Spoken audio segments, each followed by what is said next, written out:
Good evening. It is Monday, November 1st at 6 p.m. I'd like to call this meeting of the Louisville City Council to order. We do have a quorum. Tonight we have two items for workshop, and I think what we'll do is we'll go ahead and get those started, and then when we move back into the discussion of the agenda and consent agenda. First up, we have a discussion of residential parking issues. I have Deputy City Manager Eric Ferris along with other directors to conduct the PowerPoint presentation.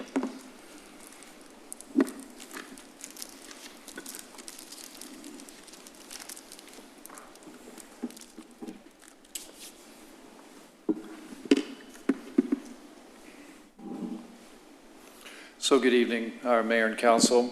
I'm going to spend a little time tonight talking about residential parking. It seems like a fairly simple topic, but I think it's complex when you look back in time through the decades of where we are in Louisville today and some of the related topics that past councils, past boards, and past staffs have been dealing with. So I'll step through some of these. We'll have pictures and a lot of dialogue. Please stop me at any point in time if you have questions. So again, tonight we're going to look at background for on-street on the public side as well as the off-street parking on the private side.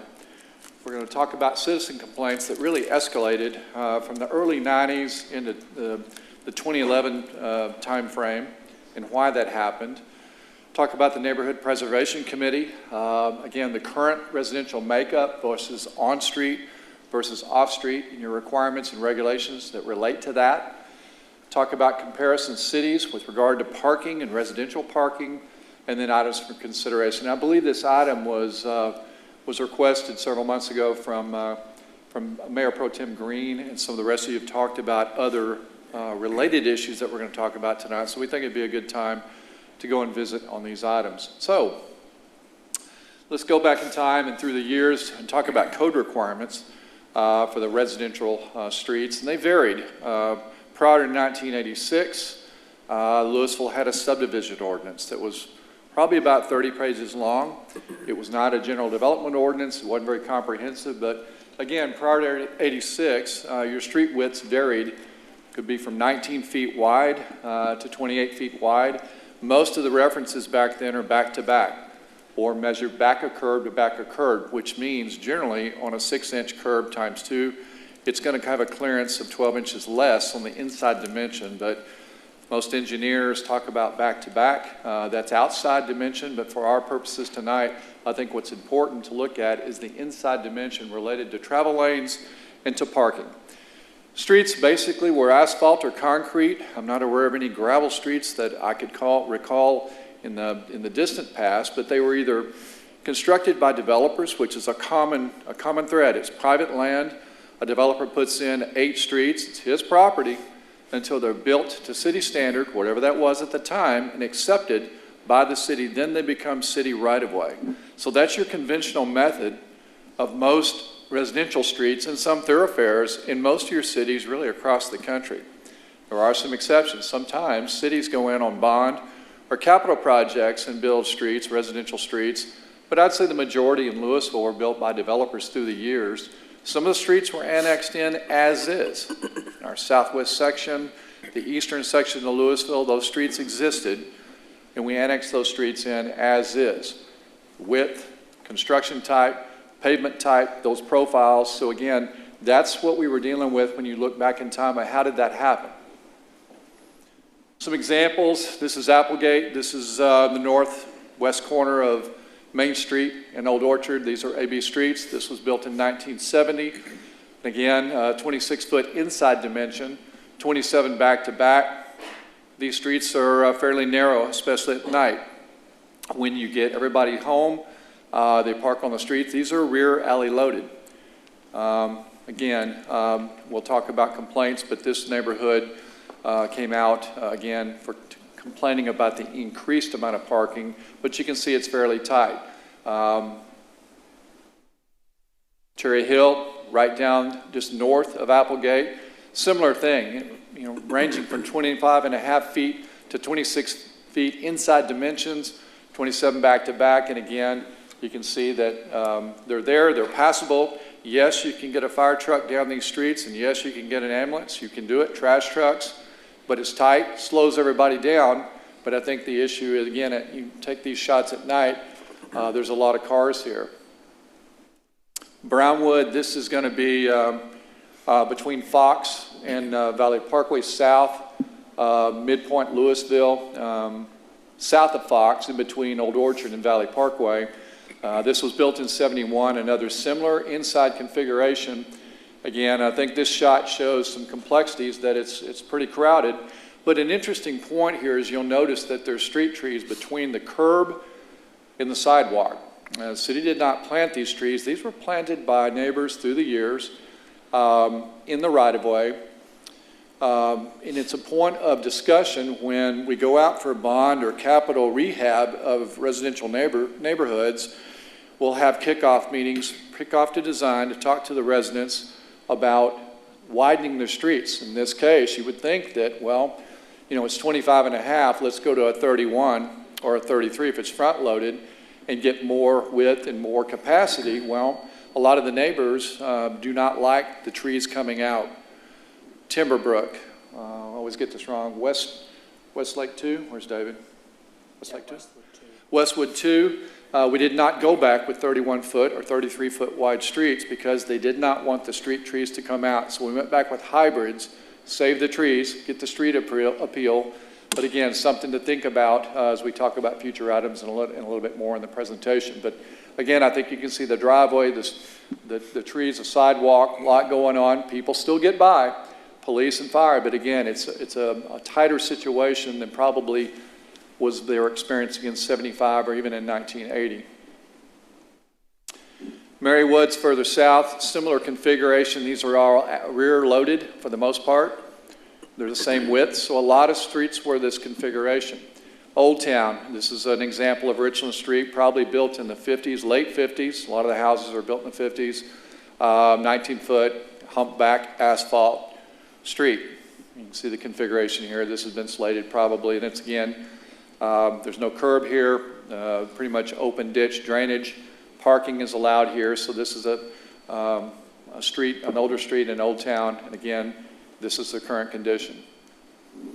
So as I said, in the early 90s, crescendoing later in that decade, we had a lot of neighborhoods and residents that were calling council members. They were calling staff. They came to council meetings complaining about crowded streets, narrow streets, lack of parking. I know that Channel 8, Channel 4, Channel 5 came out and we had TV coverage, we had newspaper coverage. And again, it ranged from a lot of topics of why all of a sudden the streets got very crowded and what was going on. And we're going to talk a little bit more about these ancillary issues as we go through. One of the big issues, again, we confirm we can get our emergency vehicles down the streets. It's just not as easy as it used to be with the number of cars parking. Garage enclosures, whether they were double car or single car, became a hot topic. I will tell you, prior to, there was really no code that prohibited that from happening after that homeowner took ownership of that house. So it was very common, especially in the central core of Louisville, to have a two-car garage that was converted to usable space for whatever the reason. If you think about someone that bought a house or built a house in the 60s or 70s, they may have had one or two cars.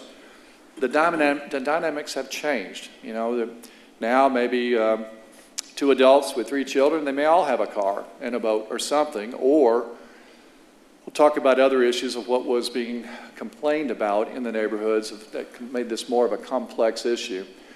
There are some single-car garages that were built to minimum standards back in the 60s and 70s. We'll talk about the current requirement today, but there are some single-car garages out there with single-loaded driveways that are in Louisville, and this is in Louisville, so there's several of those in the central part of Louisville as well.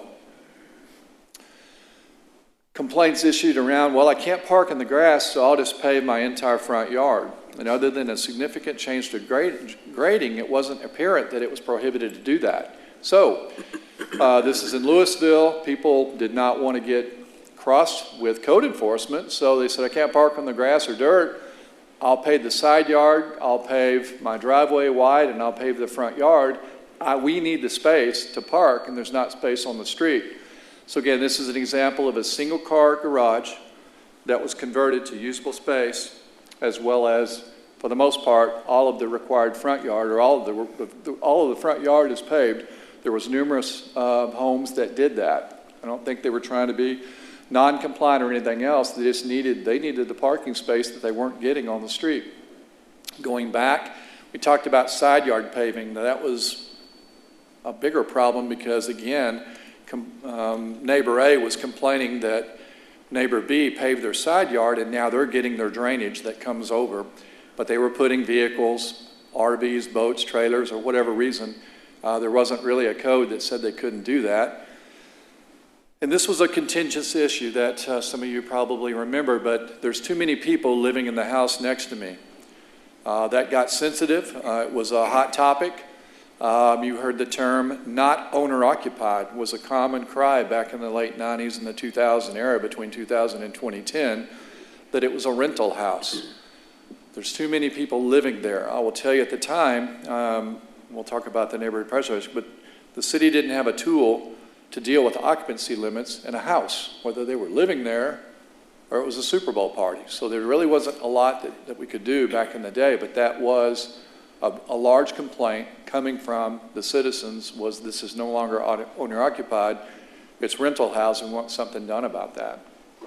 Another common thread was accessory buildings. At the time, there was no limit of how many buildings that you could put on a residential lot, whether it was an 8 by 10, 10 by 20, a 20 by 20. We had a couple of lots in Louisville that had up to 6 or 8 portable buildings in the backyard. Various reasons. Some of the accessory buildings people were living in, and they were renting those out. We had a couple of fires from accessory buildings through the years that, again, extension cords, portable heaters, they're running a business out of it. Whatever the reason, accessory buildings were a hot topic as well. Back in that time frame, residents were saying, they're living here, that's increasing the cars on the street, their driveways, big problem. This was, again, coming from the residents.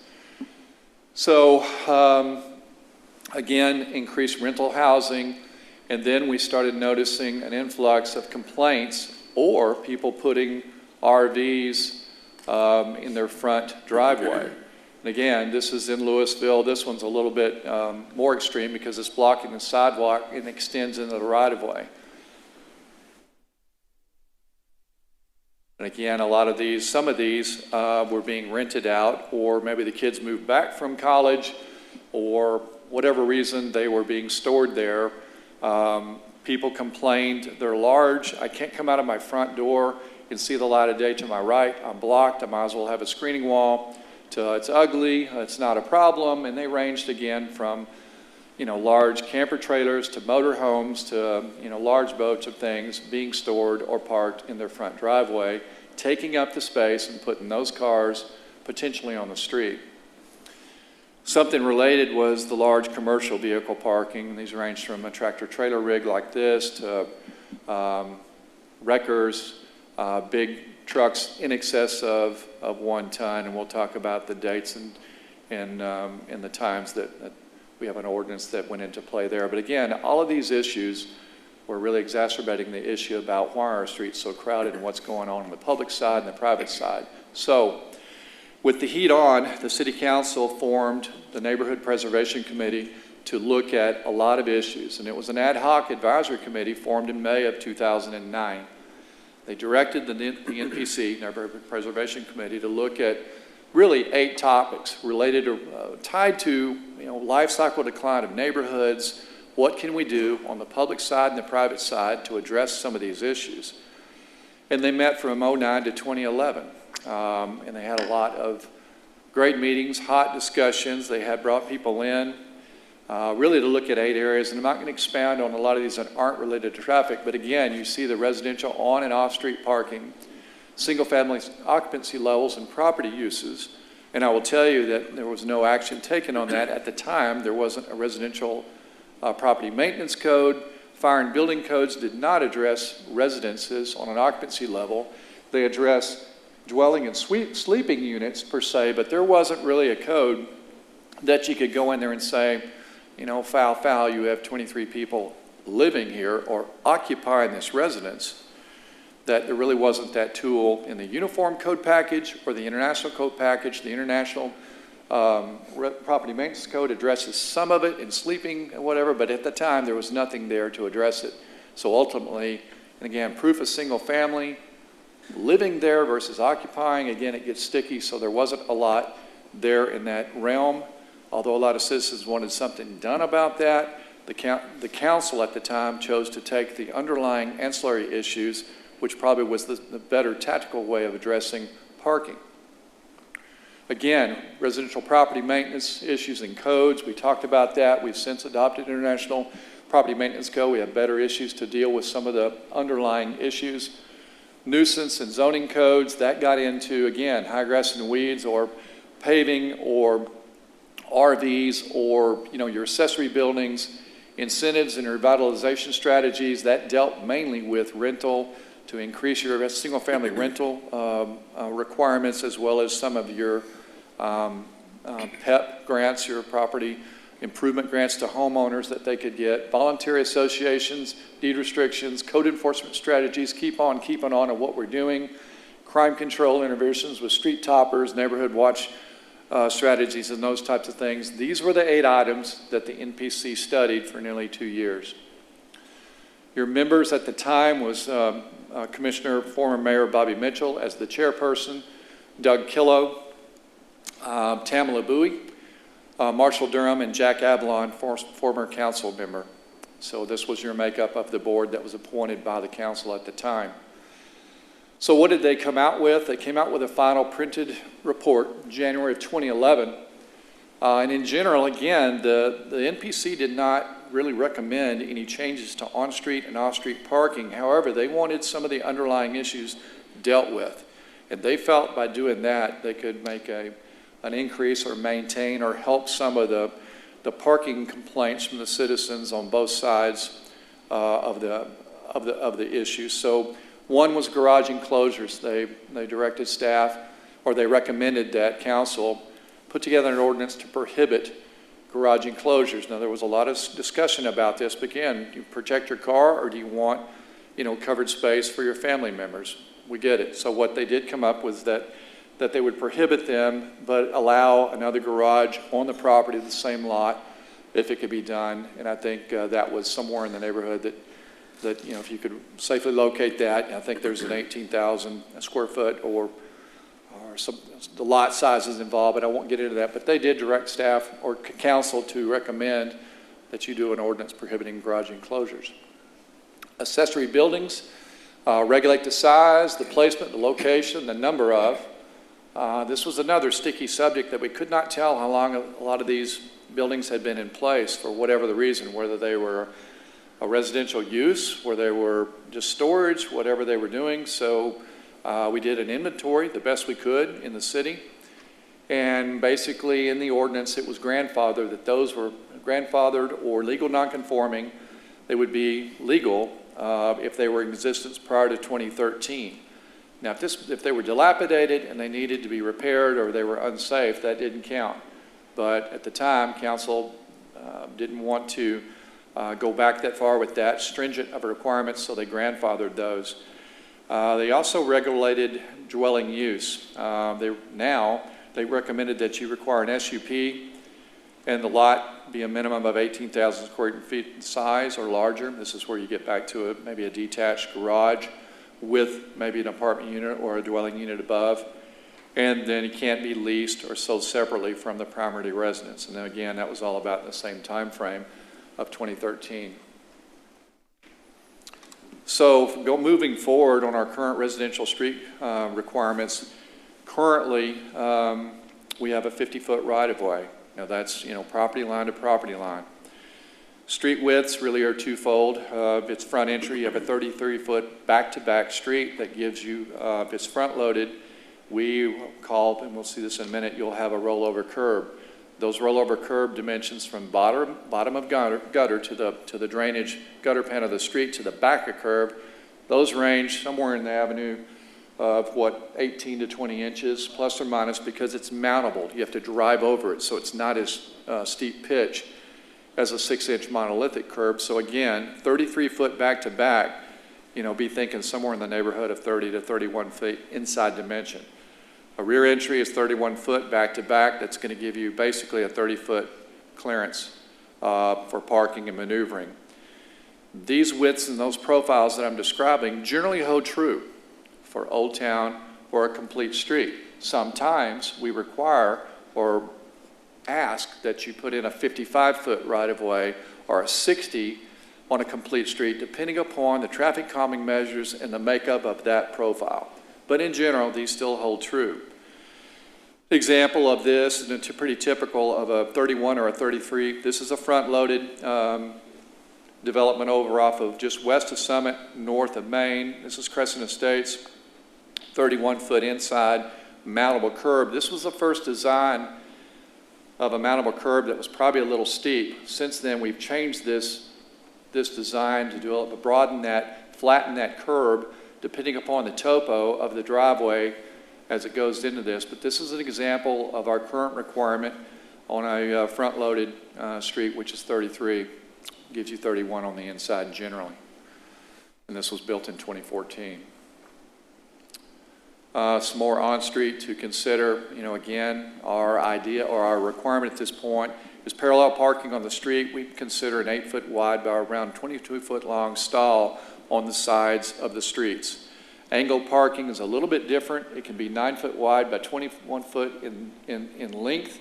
The depth will depend if that's a 45-degree or a 60-degree parking, angled parking on a street. One thing to kind of consider and keep in mind is years ago, we used to allow people to park in front of their houses, and we still do on a 2-lane street. Everybody likes that ability to park in front of their house, whether it's rear or front loaded. There's some problems with that, though, because back in time, parts of College Parkway, even today, they didn't prohibit parking in the outside lane. So if you look at College Parkway between Valley Park, Old Orchard going west, you can park in front of your house, and now that 4-lane thoroughfare, divided thoroughfare is a 2-lane divided thoroughfare because there's parking in the outside lane. Through time, you can see the section from Old Orchard east over to Valley Parkway. Parking lanes were added as properties to the south developed, and we added parking lanes going north on Valley Parkway. As other additions, we moved over and we allowed parking lanes and got the 4-lane thoroughfares back. If you're ever traveling down Corporate Drive, you go from 4 lanes undivided to 3 for one house back to 4. And that was something the city chose to do years ago on a variance. The developer needed that one last lot, and he wanted to have it face Corporate, but that's why. It was a variance, it was approved. Not going to get into that, but again, the idea here is, again, on residential streets, we like people to be able to park in front of their home. This is complicated when you get into townhome developments that may be 20, 30 feet wide. Well, that driveway takes up all that frontage. Hence, we'll talk about that. I think some of you have brought that up in the past about seeing we might need to look at some of these more dense developments at getting extra parking. So we'll go into that discussion here pretty quick. Again, current off-street residential parking requirements. To this day, it's a minimum requirement. We still require just a 1-car garage plus 2 outside parking spaces.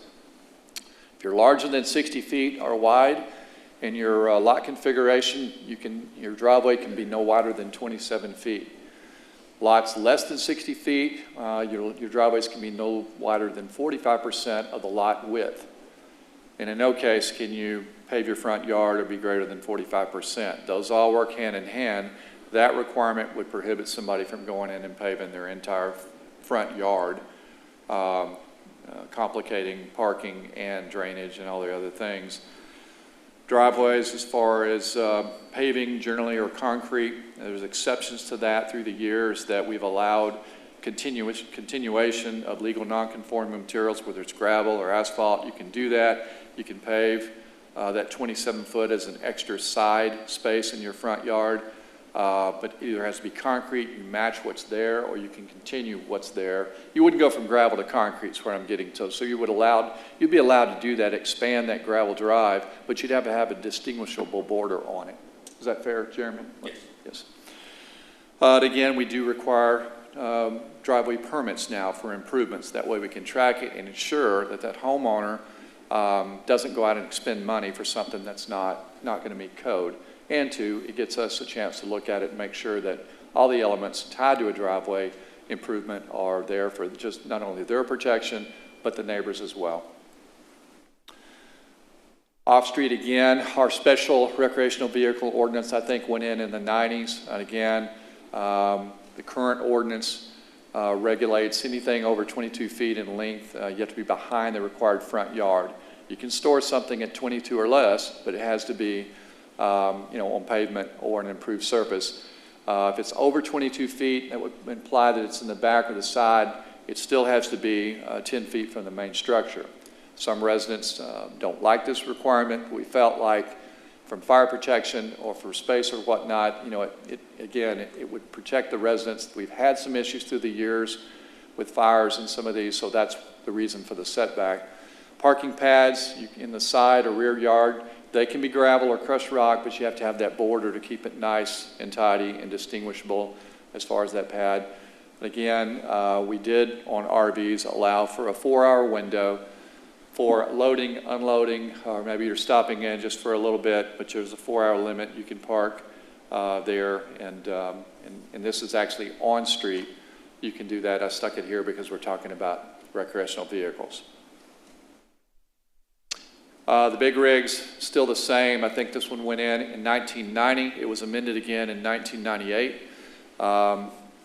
But basically means if you've got a big truck, trailer, something you work with, or if it's just parked there, don't bring it to your residential driveway. We did amend this in 98 because people were parking across the street on a commercial piece of property, but it was right there. So the citizens were complaining. So I believe that has a 200-foot requirement. You'll see that in a minute, I believe. So if you look at the comparison cities on off-street parking, you'll see a lot of the blanks on garages blank, on garage required. Then some cities don't necessarily specify that you have to have a garage. They'll have a minimum of 2 spaces. And again, a lot of these are, in the front yard, they're allowed or not allowed. Denton's kind of interesting because they require 4 spaces, but they have to be beyond the required front yard setback, which implies you have to have a 2-car garage and then 2 others behind the front yard. I believe that's right, Jeremy. It's what we were looking in their ordinance. But again, these are fairly consistent with 2 or not. Some require garages, some do not. They're silent to it, so you have to have a minimum of 2. If you have a 2-car garage, that's great, or a 1 + 1 or 1 + 2. So they range when you look at their ordinances of what's required. So one thing, and let me go back on RVs right quick. So I don't have a handout for you, but I can get that if you would like. So if you look at, again, at the RV parking, we did do a quick survey of what other cities require, and we looked at the 14 cities. I believe 5 allow RVs in the front yard setback in the front driveways, or maybe 5 do not and 9 do. There's kind of a medley of different requirements, but the overall spirit was that if you were in a side yard or rear yard, that was okay, and there's different lengths range from 36 feet to 33 to 30 feet, and it depends on your length of drive. Some are at 18, but it's kind of a whole broad range of what they allow, either yes or no. I believe there was 5 that do not allow RV parking in the front drive and 9 that do, but there's lengths or size of lot involved. So if you'd like to see that, I can get that to you later. So items for consideration, we can continue to require a minimum of a 1-car garage plus 2 outside spaces with the UDC, but we might take in consideration regarding additional parking, especially in those high density areas, that you require an additional half space per dwelling unit with the code overhaul, which could be on street or off street. And again, thinking back to townhome development, attached or detached, a lot of those frontages, they're made up of a driveway and there is no place to park. Mailboxes, fire hydrants, T intersections. We have a lot of T intersections in Louisville in residential neighborhoods that don't have stop signs. You don't have to sign it per MUTCO. If you do put a stop sign there, and it's a narrow lot within that subdivision, you can't park 30 feet in front of that stop sign. So if you put stop sign in off of Moccasin and some of the bird streets over there at T intersections, you just eliminated 30 feet. in front of that person's house, plus their driveway width, they can't park there.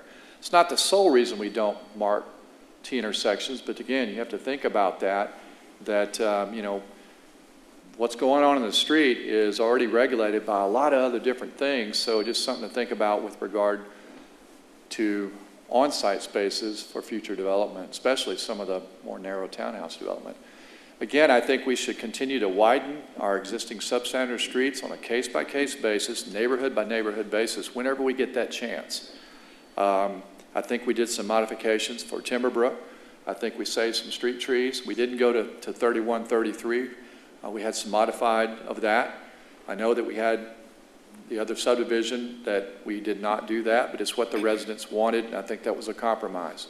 We'll always bring that to council as part of the concept, but I think we need to continue that approach where we can widen them, and if something happens with grade or whatever else with regard to their lead walks, then we modify that, but I think that's an opportunity in the future to address some of these issues. Again, what the committee recommended and what we're going to recommend is that we keep enforcing and amending our ordinances that relate to the underlying issues that the Preservation Committee looked at, what the council heard about, that tend to increase or to, you know, fan the flames of the issues on residential parking. And I say amend, that means we go with the flow as time goes on. But again, I think that would be an important tool to look for. That's what I have for you tonight. Sorry for the rambling, but it's a big topic. A lot went on in the last 20 years with these issues. So, questions? I have a question. So, with the code overhaul, can you just talk for a few minutes about how some of the things that we've addressed in the code overhaul are kind of preventative in this way as well? One example I can think of would be the townhomes and how we're not going to be allowing the front entry townhomes anymore. So that opens up the street for on-street parking. Are there any other things in the code overhaul that kind of help address some of these issues? Right. I think, again, you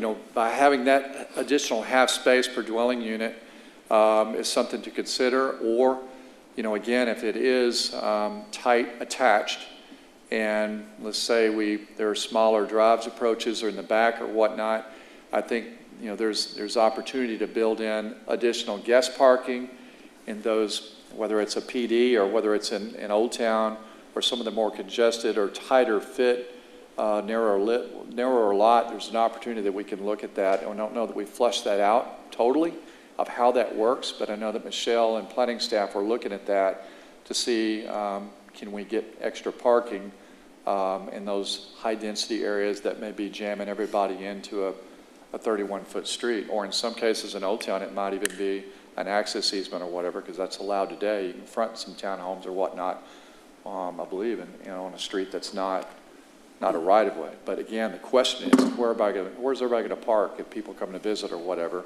So yes, I believe we can look at that and bring that to y'all in the workshops when we start presenting the UDC to address that issue.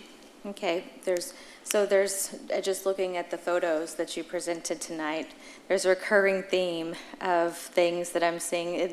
One of my biggest pet peeves, and it's people blocking the sidewalk because they're not seeing the sidewalk as someone else's mode of transportation. They just think, well, you know, they can just go around. But that's actually a very big issue, blocking the sidewalk.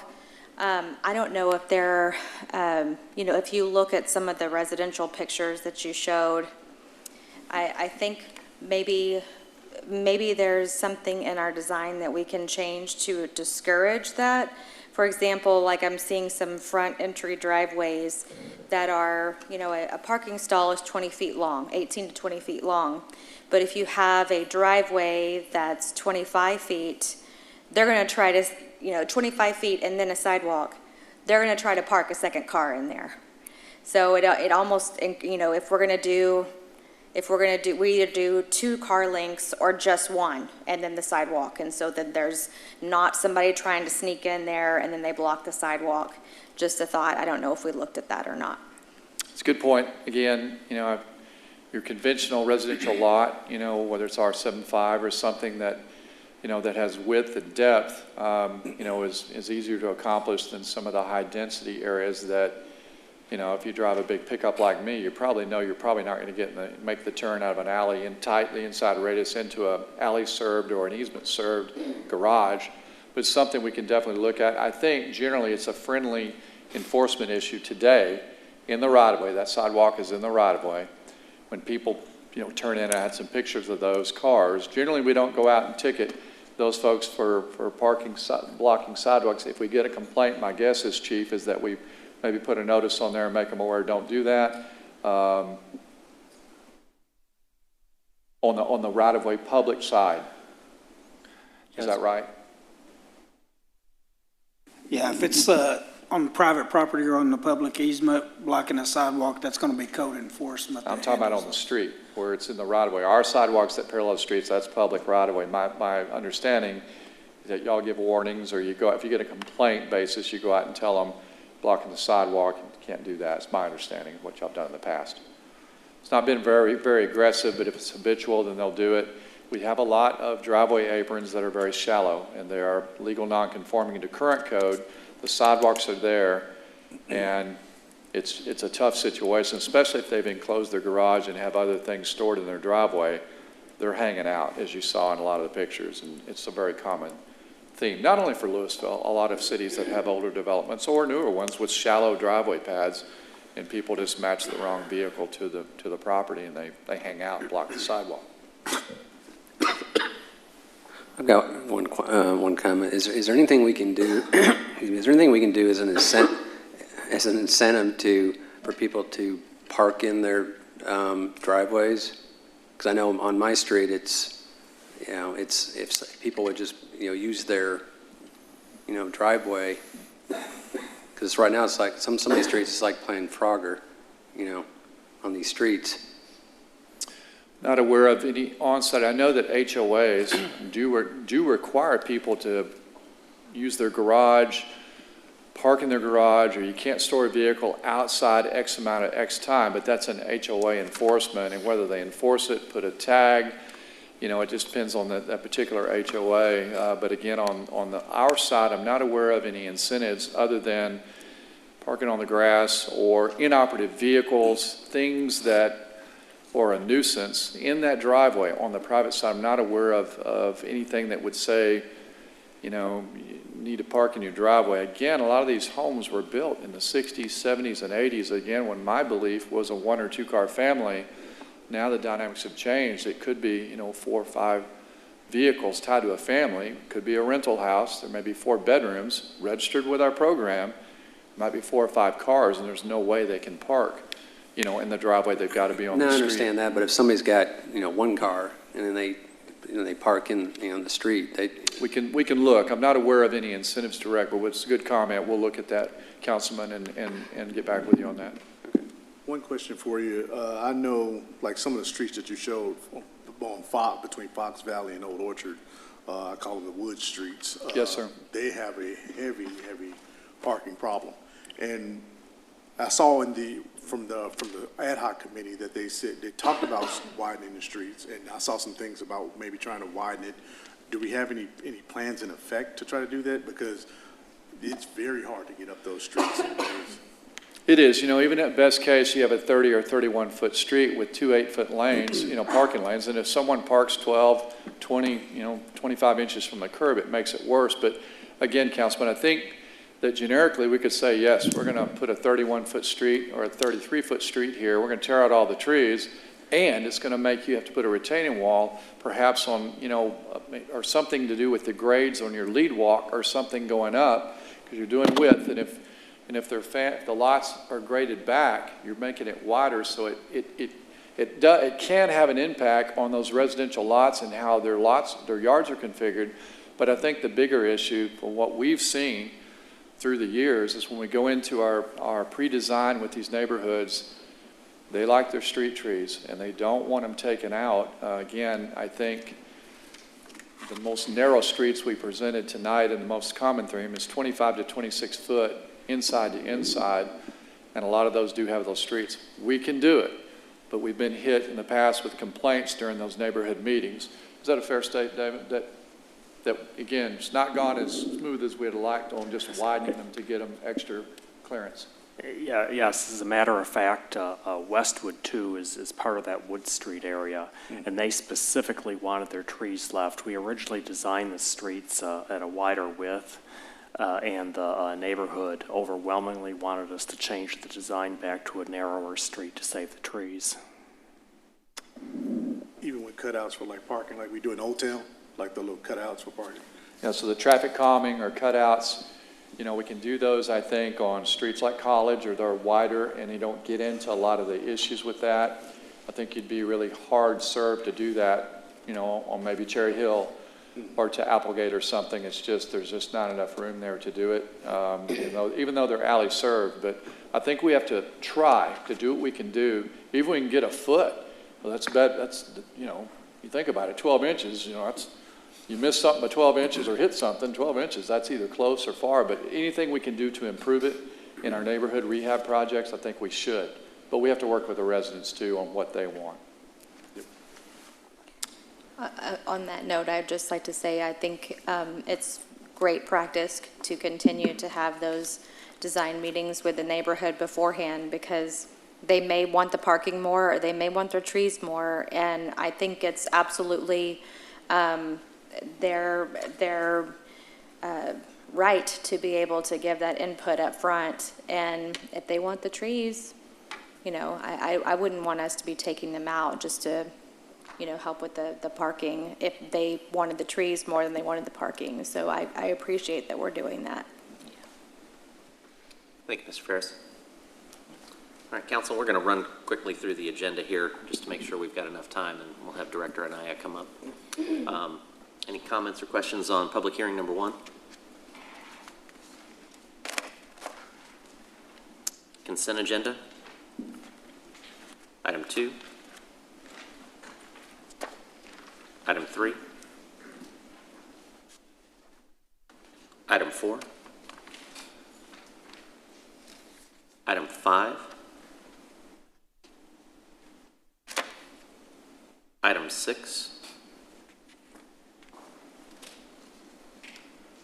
Item 7.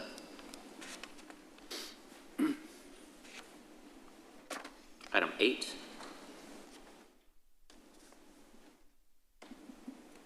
Item 9. That's the consent agenda. And then item 10, regular hearing.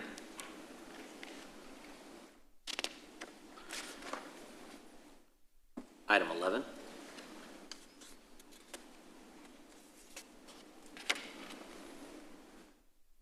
Item 12.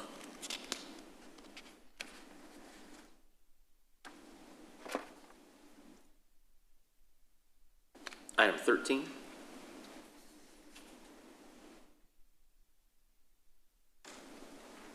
Item 14.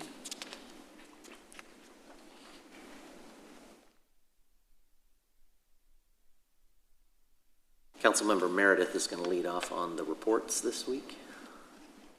And then we have a small closed session from the city attorney. Any questions? All right, so we have our workshop item number 2, which is discussion of a boat rental program at Lake Park, presented by our Director of Parks and Recreation, Ms. Stacy Anaya.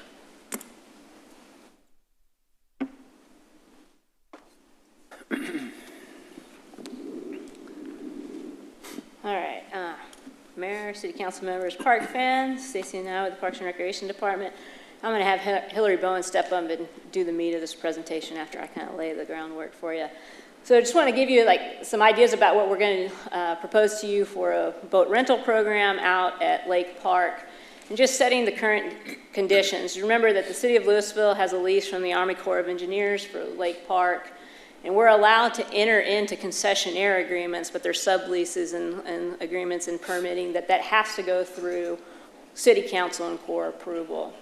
Right now, Chapter 10, which regulates how we use the park system and what goes on, there's nothing specifically that talks about a boat rental activity or rental programs within the park system. So we need to take that into consideration as we move through this. And then as what kind of like the landscape is right now is there are currently boat rental concession companies that are using Lake Park and Tower Bay to run their businesses, but they conduct business off-site, which means they exchange money off-site. They either do it at the Valero on the corner of Mill and Main, or at Mill and Lake Park Road, or out on the expressway, or before they get down to Tower Bay. And it's really creating some safety issues. We don't have really any oversight of the concessionaires, and we really have a limited recourse right now into dealing with them. The Corps wasn't supportive of an official program until now. We really didn't have a means of kicking them out, because we would have to watch a transaction happen if it happened on site, and we just didn't really have a lot of meat. So we started talking in 2017 with the Corps about how should we handle this. Right when I came on board, the park ranger kind of expressed that it was kind of, the Wild West out there, and what we might do. And so we brought the concessionaires and the companies in and afterwards and talked to them about what could we do to have a short, mid, and long-term solution. A short term would be like, hey, just play nicely with each other, and when we ask you to follow rules, right? And then our midterm solution would be, well, maybe we could get a seasonal permitting program that we could officially permit you and regulate it that way. And then our long-term approach would be, as we went to updating our lease with the Corps and updating our development plan for Lake Park, maybe we could find a place that that could house these companies, our company, to serve rentals from Lake Park, right? Have their own courtesy dock and what have you. So in 2018, we kind of put together a permit program and sent it to the Corps, say, hey, would this work? And they really said, no, we don't like this. And they made some suggestions for improvements in terms of what the terms would be, how long the program would happen, and how we should structure it within our lease, which we had pitched the idea of them paying a monthly fee just flat, and they asked us, well, maybe if it fit within how you're dealing with concessionaires now. So typically a concessionaire out there will pay us 3% of their gross sales or something like that. So we tweaked our proposal to them and submitted it the following March, and they said, no, hold off. We're conducting a boat survey of capacity of Louisville Lake. We don't know if we want to grant you the opportunity to put additional boats on the lake. And we were like, but they're going there anyway, right? So we held off. Well, in 2020, when COVID came on, and the lake went nuts, and everybody was out there looking for respite from what we were dealing with, the Corps also started experiencing the problems that we were having with safety issues, congestion, and customer service. They started getting the calls that we had been getting for a while. And so we met with the Corps at the end of the summer, and we resubmitted the proposal that you'll see today to say, hey, is this something you'd like to do? And in May of 2021, we got a thumbs up to do it. And so this is what we've kind of pitched to the Corps, and Hillary's been working really hard on putting this together, so she'll run this through with y'all. So we're really excited to bring this to you. We're hoping to clean up what's going on out there. So in the pilot program, this will only take place at Lake Park. The Army Corps of Engineers has asked us not to even consider Tower Bay. They said that's not an option. So this will only take place at Lake Park. Based on their recommendation, we're looking to select one concessionaire to work with. They would have 5 parking spaces that are designated in the park, close to boat ramp number 2, if you're familiar with the park. There will be an application process. So the hope is we have people interested and they complete the process, and then our team will evaluate it. There's a scoring rubric that we'll work with to find the best candidate and the best partner for us to work with. And then we'll have ongoing quality checks. So it's not we select someone, we make a deal, and we move forward. We're going to continually check how they're performing. Are they continuing to make sure our park fans are safe in the park and that their boats and vessels are in top condition? And then we'll review, of course, everything at the end of the season. How did the partner work out for us? How do we need to tweak the program to operate better out of Lake Park? So the timeline is we will call for vendors, so we'll contact everyone we know that is working out of Lake Park or Tower Bay, make sure they're aware of the application process. We'll make phone calls, emails, we'll put something out through social media and the website to make sure as many people as possible are aware of the new program.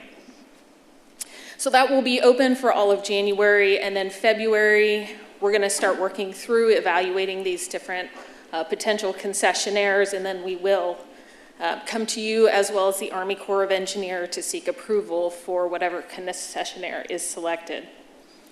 In March, so March through October, the program will actually operate out of Lake Park, so it will be a seasonal program. Once that wraps up at the end of October, November, we're going to, again, evaluate that concessionaire, evaluate the program.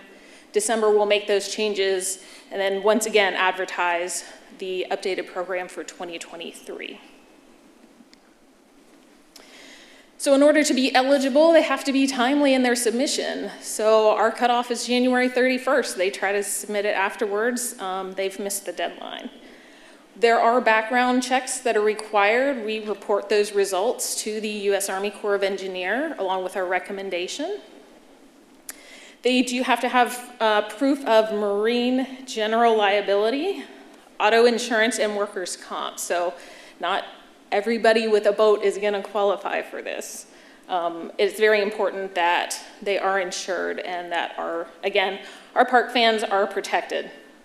They need to have an operational and safety plan. They're going to have to submit that to us.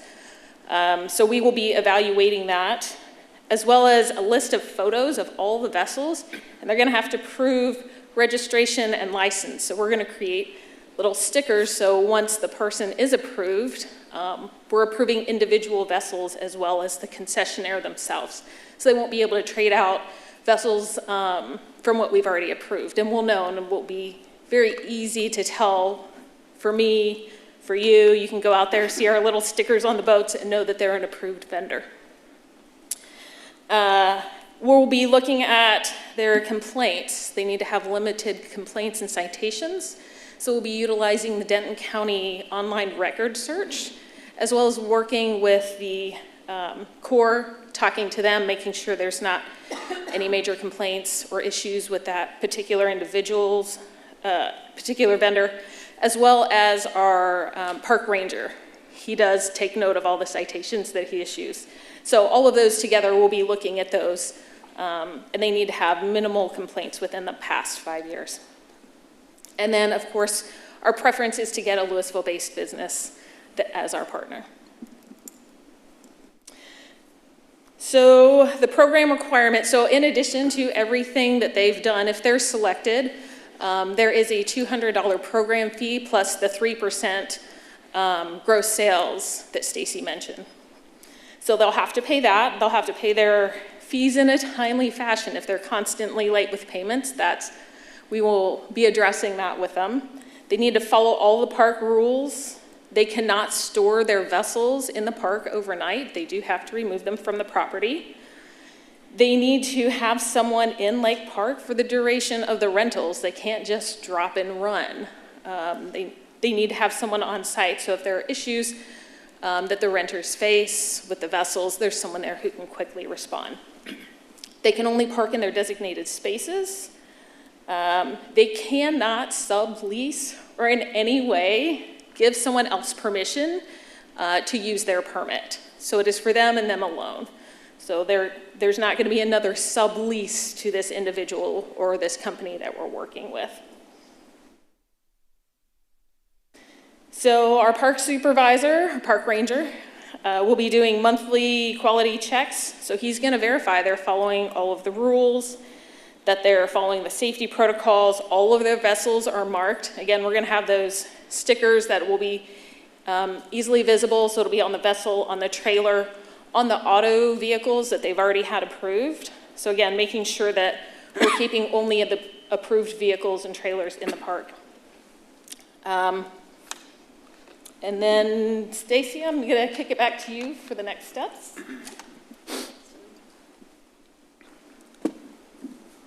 Good job. So what, if y'all think this sounds cool, we'll start working with legal to finalize what the program guidelines are and drafting our sublease agreement so we can start moving towards the core, looking at that as we go to identify who our rental world will be. We'll also be updating our Chapter 10 rules and regulations to include the boat rental program, but also to outlaw it from Tower Bay. That was one of the provisions that the Corps sent us. We'll start to look to advertise the program to see, and making sure that everybody who is out there right now, that they know that the program exists and that they have an opportunity to apply. And then we'll go through the process of selecting the vendor, and obviously we'll be bringing back the sublease to you and to the Corps, and then hopefully we get a safer product out there. And as we monitor, see how this goes, and we evaluate the program, working with HAF associates and all of our stakeholders to find out where we could, perhaps put a permanent structure so that this becomes just a part of regular function at Lake Park for us and our park fans. Any questions? I have some questions. Okay.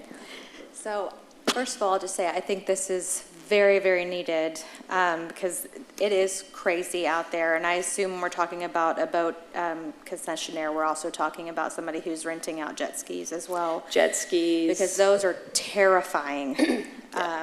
So I'm hoping that one thing that we can do is require them to give some sort of boater education before just turning people loose on the lake. Because it is pretty rough out there with, there's the jet skis will just come by you really, really close, high rate of speed. There's a lot of drinking going on while they're operating the vehicles. I'm hoping, I don't know how much the Corps will allow us to get into that, but it's a huge concern for me. Yes, ma'am. That's actually one of the main reasons that I think the Corps allowed us to do this, is because when we pitched it, we said they would have to have a safety and communication plan, and one of the things that we've put in there is, understanding what, the safety rules and guidelines that are for usage, making sure that there's a life vest on every one of the vessels, which has been one of those issues, and then some sort of operational thing. Another thing that will help hopefully close that gap a little bit is that we require them to continue to be on site during the rental, so that at least they're watching the initial comings and goings of their renters there to monitor them. Because what's been happening is they drop it off and then they leave, and there's no monitoring of what happens. The renter comes back and then just ties up the boat on like a courtesy dock or leaves it on the shore. And so we need to close that gap. So that gets into my next question, because so you're saying that we're not going to be allowing, we're not allowing any concessionaires out at Tower Bay. Right, the Corps has asked us to prohibit that. So they are, they're out there. Oh, we know. And they have workarounds. Right. So how are we going to keep them from doing what they're doing right now? Well, I don't know if we can permanently, if we can say that we're going to eliminate it totally. The first thing is to make sure that in Chapter 10 we outlaw that activity at Tower Bay and say no, it is not allowed, so that if we see it, we can ticket it beyond what we can. And then we're going to have to make sure that we're monitoring our program and how it's used at Lake Park, and just give our team more, say, hey, here's the program, here's the training we go through, and improve that communication. But I think the first step is to outlaw it through Chapter 10. Okay, I agree. I think it's the right step. I know there's a lot of concessionaires out there. And so Right. if we're going to say you can't do it at Tower Bay and Lake Park can only be one, they're not going to just pack up and leave. They're still going to be there. They're just, I see what they're doing. They're bringing in their They'll go to vehicles. Hickory Creek. Well, they're bringing in their vehicles, and then they have their clients come, they get dropped off, and they just they take the jet skis for a while, and then they leave, and then somebody else comes in, and they're just walking around the gate. Right. So how do we keep them from doing that? Well, I think first, once we get Chapter updated, and we need to update our signage so that people know and give people, educate them about what is allowed and what isn't. And then sometimes you move to education by citation, right? And so it's going to be that level of how do we communicate, one, this is in place, not only to boat rental companies, but to park fans themselves. And we're going to establish a pretty firm communication plan. And then it'll be up to us to monitor. And hopefully what we'll do is put on that signage that if they notice someone's not following the rules, to call us, and we can, work with PD, work with code to make sure it's happening. Perfect. Any other questions? I was just thinking the same thing. The enforcement piece is going to have to be just in line with what you're going to do. You need to tell them this is what's going to happen if you break the rules, because I was thinking the same thing. They're just going to go somewhere else and sneak on. So that education is fine and dandy, but it has to be a price to be paid for when you don't follow the rules, and that'll stop it. Right. Well, and it's going to have to be addressed in a very timely manner.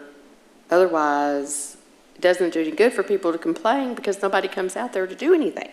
Right. Where does the party boats fit in on this stuff? The party boat rent, so I think you're talking about stuff that leaves Eagle Point Marina, and that is a sublease to our sublease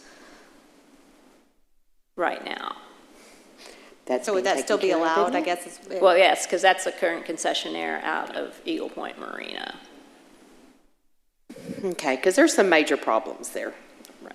And I think that's why we're going through our Lake Park development plan. Because as we move forward to our new lease, we have to explain how we're going to work with these things. So we need to make sure that in our new concessionaires, once we get everything up and going, that there's no subleasing to subleasing to subleasing. Right. Yes, ma'am. Anything else? I'm sure you have, but I know Lake Dallas has been dealing with this for a few years now. They've been trying to square the circle, but reach out to Lake Dallas, Hickory Creek, and our neighbors and just say, hey, this is where we're going.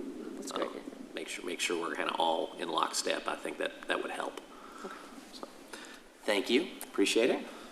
I think all in all, council is interested in seeing that move forward. So. Good job. Yes. All right. It is 7:02 p.m. Welcome to the City Council meeting for Monday, November 1st. We have a quorum, and I'm calling this regular session to order. Councilmember Troyer, I have you here for the invocation. Will you please stand and join me in a moment of silence?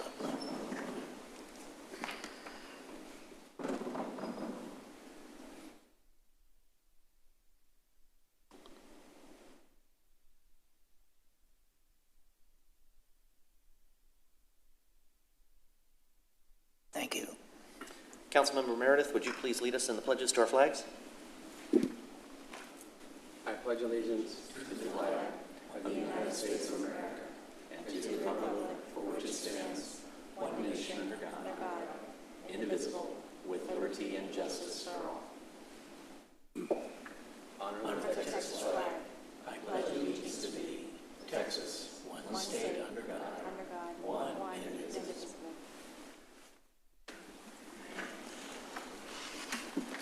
All right. First thing up, we have item C1, public hearing. Consideration of an amendment number 3 to the strategic partnership agreement between the City of Louisville, Texas, and Denton County Freshwater Supply Districts 1A, 1B, 1C, 1D, 1E, 1F, 1G, and 1H for full purpose annexation.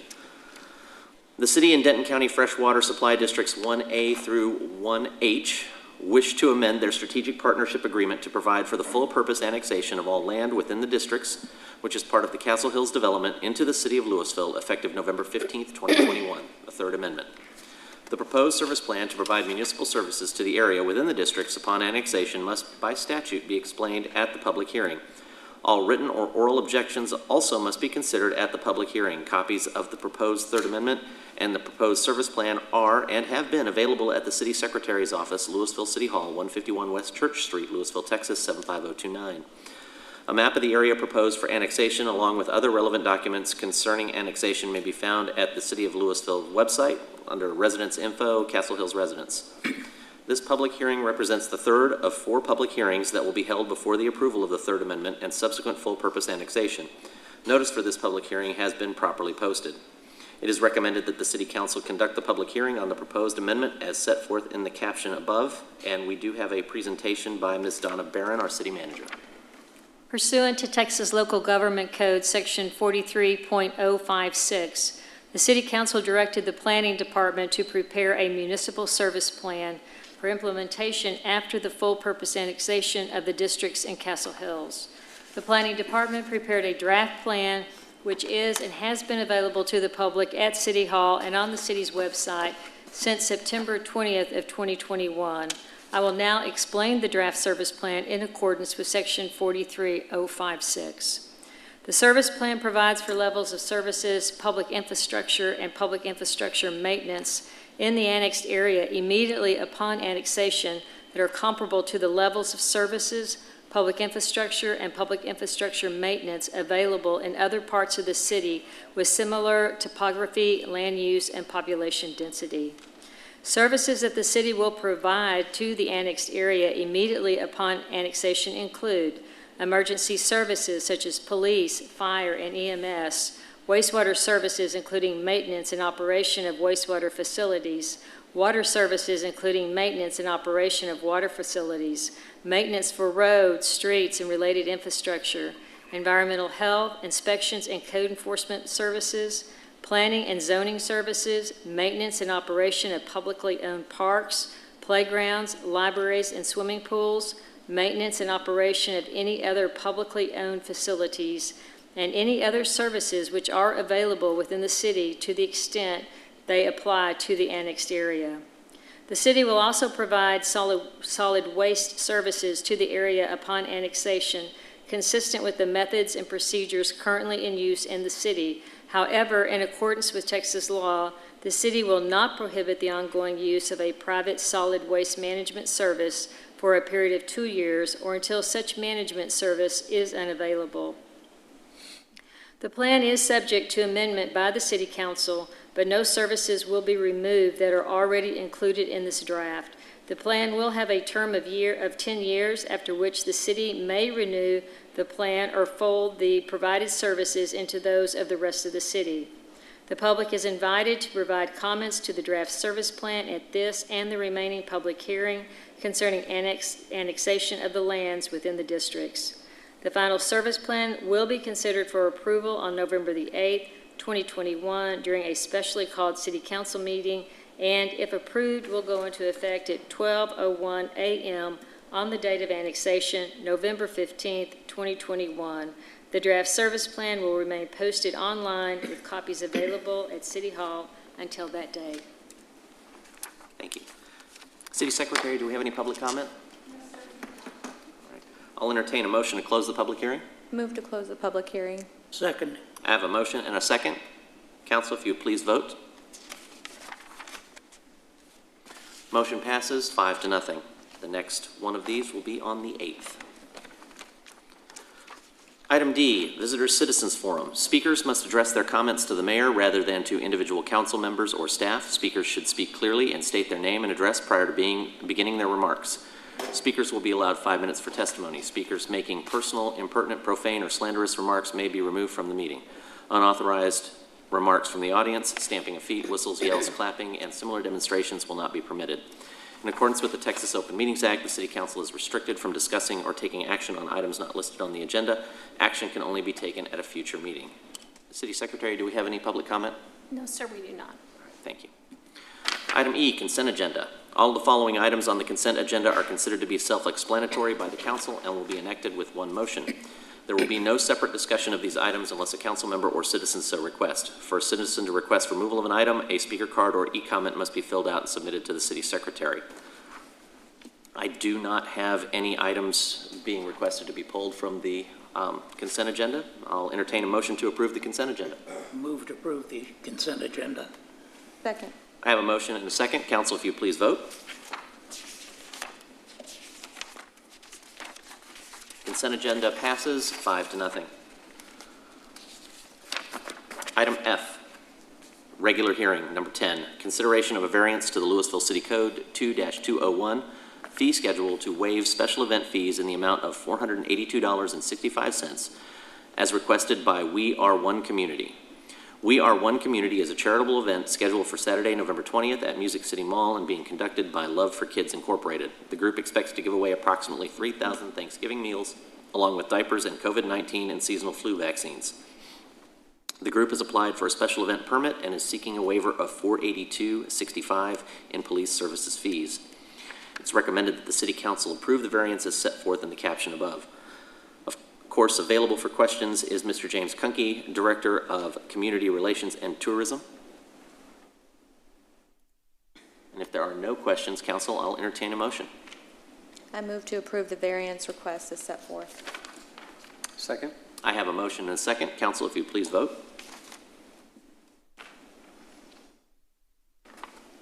Motion passes 5-0. And I believe we have Mr. Fred Whitfield here from Huffines, of course. But you were involved in this event, is that correct, sir? So, okay, outstanding. Well, we look forward to seeing that happen. So I'm glad we could help. Item 11, consideration of a variance to Louisville City Code 2-201 fee schedule to waive special event fees in the amount of $2,378.50 for Best Little Brewfest in Texas as requested by Cloud9 Charities. Best Little Brewfest in Texas was held Saturday, October 16th in Old Town Louisville. The event is a fundraiser conducted by Cloud9 Charities, and the City of Louisville is an official sponsor of the event. Cloud9 Charities is seeking a waiver of $2,378.50 in special event fees, and it is recommended that the City Council approve the variance as set forth in the caption. Mr. Kunke is also available for this. If there are no questions, Council, I'll entertain a motion.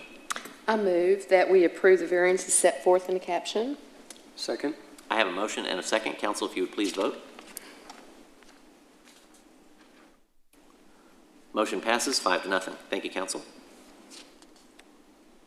Item 12, consideration of an ordinance amending the fee schedule of the City of Louisville by increasing water and sewer rates by an average of 4.9%, amending fees related to solid waste and recycling services, and extending the use of the original financial support and sustainability strategy through fiscal year 2024.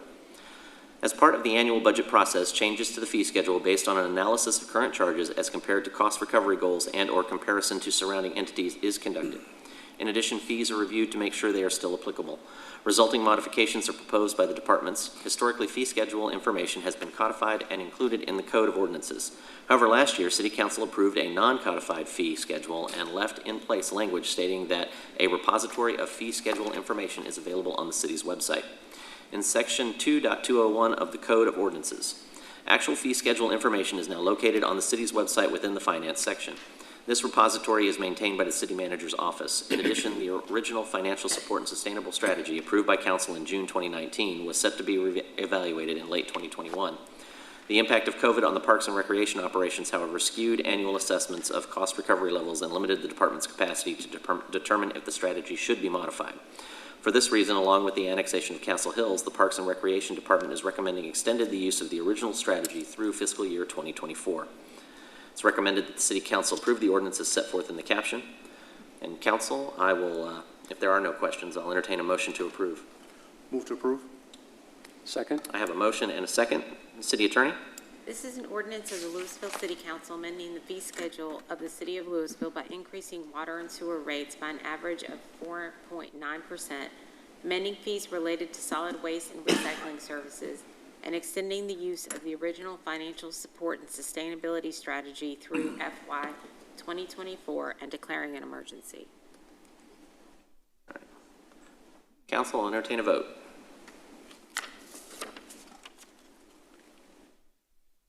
Motion passes 5-0. Item 13, consideration of a resolution extending the declaration of local disaster for public health emergency until 11:59 p.m. on November 15th, 2021. On February 17th, 2021, Mayor Rudy Durham, acting in accordance with authority granted to him under the City Charter and Code of Ordinances and under Section 418.108A of the Texas Government Code, declared a local state of disaster for public health emergency due to concerns related to COVID-19. The disaster declaration, which the Louisville City Council subsequently ratified, supported, and continued until 11:59 p.m. on November 1st, 2021. Ongoing evaluation of circumstances related to the virus and the updated recommendations of the Centers for Disease Control and the Texas Department of State Health Services indicate that the conditions necessitating the disaster declaration have and will continue to exist for a period extending beyond November 1st, 2021. It is recommended that the City Council consider the resolution as set forth in the caption. I'll entertain a motion. Move to approve the resolution. Second. I have a motion and a second. Council, if you please vote.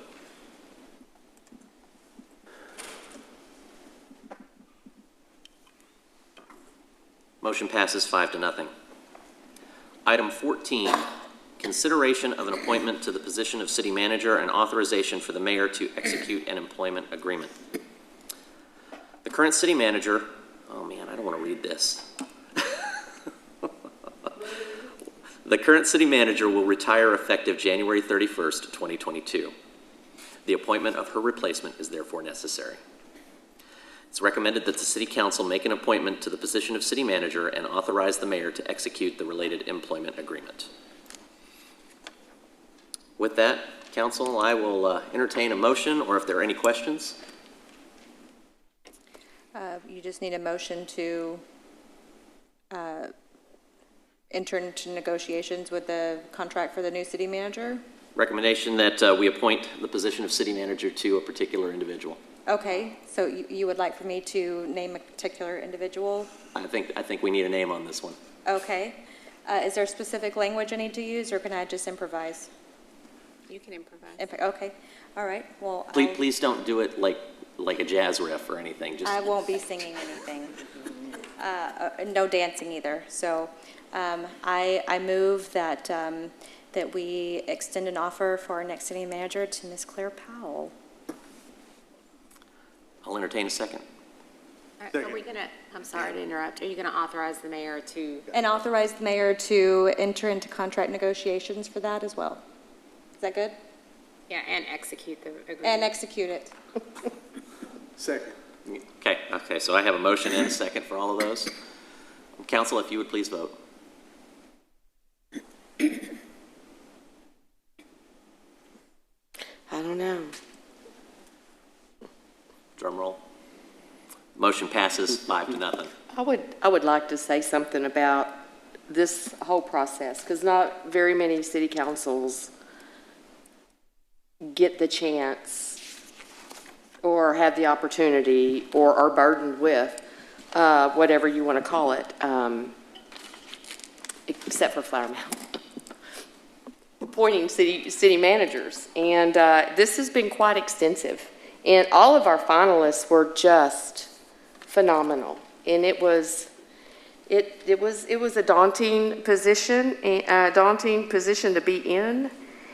And I trust that you will do any and everything that is necessary to keep us moving forward. And with the great team spirit that we have now. Yes, ma'am. Council, any other comments? Well, this will be the second transition of a city manager that I've had the privilege to be involved with. And I'm very excited about the process. I'm heartbroken, and my comfort zone is going to be stretched. But I also understand and very excited about the opportunities moving forward. We will be having some sort of wonderful event for Ms. Donna Barron as well. So, and she is still the boss all the way through January 1st is what I understand. So we'll get that date locked down. But that's all I have to add to this. So at this point, unless council has any other comments, I will move to general reports. And we'll start with staff and then move our way first to Mr. Meredith. Nada? All right, David? Nothing, Mayor. Thanks, sir. You got yours done early, I got it, okay. Nothing, Mayor. Thanks, Mr. Lee. Mayor, with all the talk about boat rental, I'm sure you were wondering what the lake level is. You know, I was. Absolutely It's 520.58, which is about 1.5 feet below the normal pool. Thank you, sir. Nothing to report, Mayor. Nothing, Mayor. Chief? Well, after taking a year off, Santa has decided to return to the streets this year. So I believe December 7th or 8th is our start date. You'll be receiving a sign-up sheet this week, so that if you would like to be Santa's helper this year, we'll give you first shot at that. So we're looking forward to it. I may even have a Santa for you. Full beard and all. Thank you, sir. Mr. Meredith? Okay, I've got some library activities for the week and a little bit extra. Medicare workshop for adults, Tuesday, November 2nd, 6:30 to 7:30. No registration required, Crawford Meeting Room. NaNoWriMo Write-In. Aspiring writers are encouraged to participate in National Novel Writing Month. Wednesday, November 3rd, 6 to 7:30 p.m. No registration required, Crawford Meeting Room. Nature Shorts with Layla for adults, Thursday, November 4th, 6:30 to 8. No registration required at Thrive. And also December 10th, Alter the Art, 6:30 to 8:30. Library after hours, adults only. So one of these. So I will be there. That's all I've got. All right, thank you, sir. Mr. Troyer? I hope my voice works. I have reports on activities at the Lucasville Grand Theater for the next 2 weeks. Siegfried Idol will be presented by the Louisville Lake Symphony on November 5th. Disney's High School Musical will be presented by the Christian Youth Theater of Dallas-Fort Worth, November 12th, 13th, and 14th, with 2 performances on the 13th. And as always, the acoustic jam takes place Friday nights from 6 to 9 in one of the rooms at the Grand, depending on what else is going on. As far as activities go, there is an art talk by Joe Connor, painting with paper collage. This is presented by the Visual Art League of Louisville. That'll be on November 9th. Art exhibitions going on. Call of the Wild, presented by the Visual Art League of Louisville. That goes on through November 27th. Day of the Dead, also presented by Visual Art League of Louisville. That's through November 27th. And then Holiday Magic, presented by the Visual Art League of Louisville. Starts November 2nd and goes through December 31st. And that's all I have.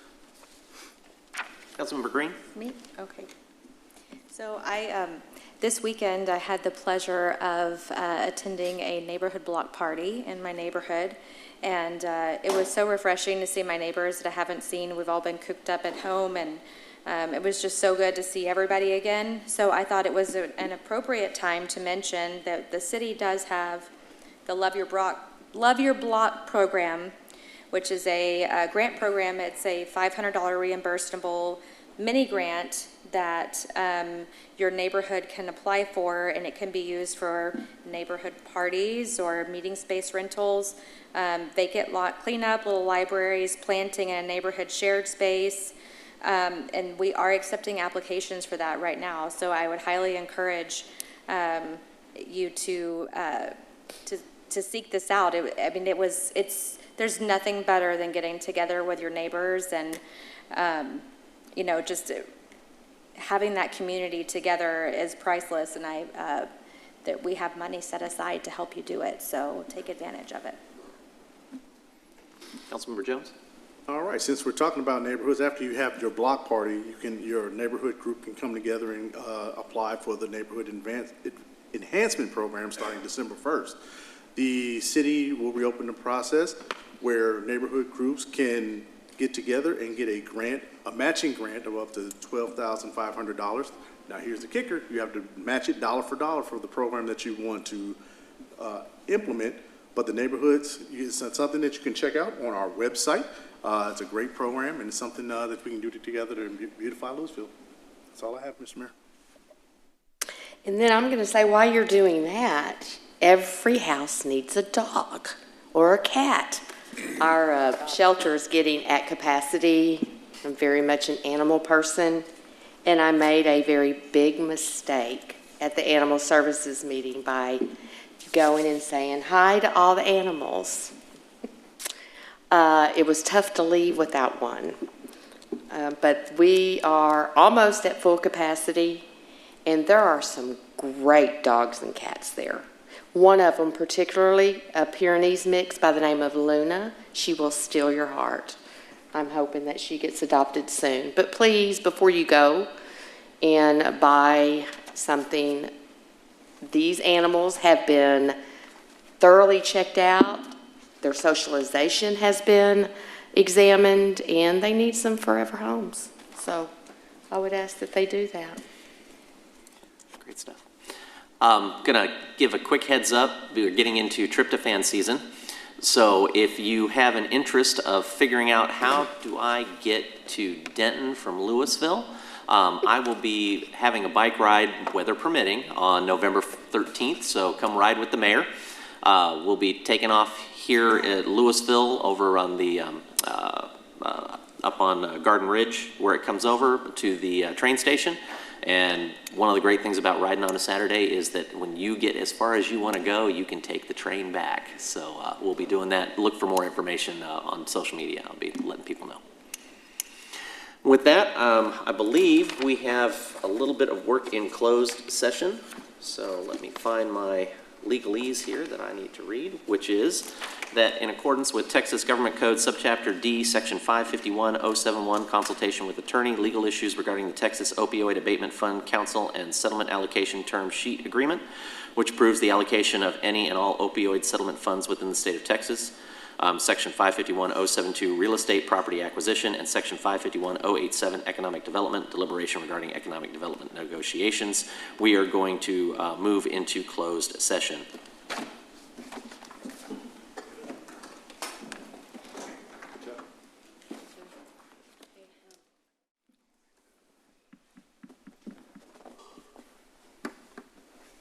All right, we're going to reconvene back into regular session. Council, do we have any actions to be taken? No. Move to adjourn. We move to I got to adjourn. move to adjourn. Do I have a second? All those in favor signify by saying aye and/or City Secretary's going to vote. Julie, can you just put us all as ayes? Just vote out loud. Okay. We are adjourned. I was quicker, Mayor. And that is 7:45.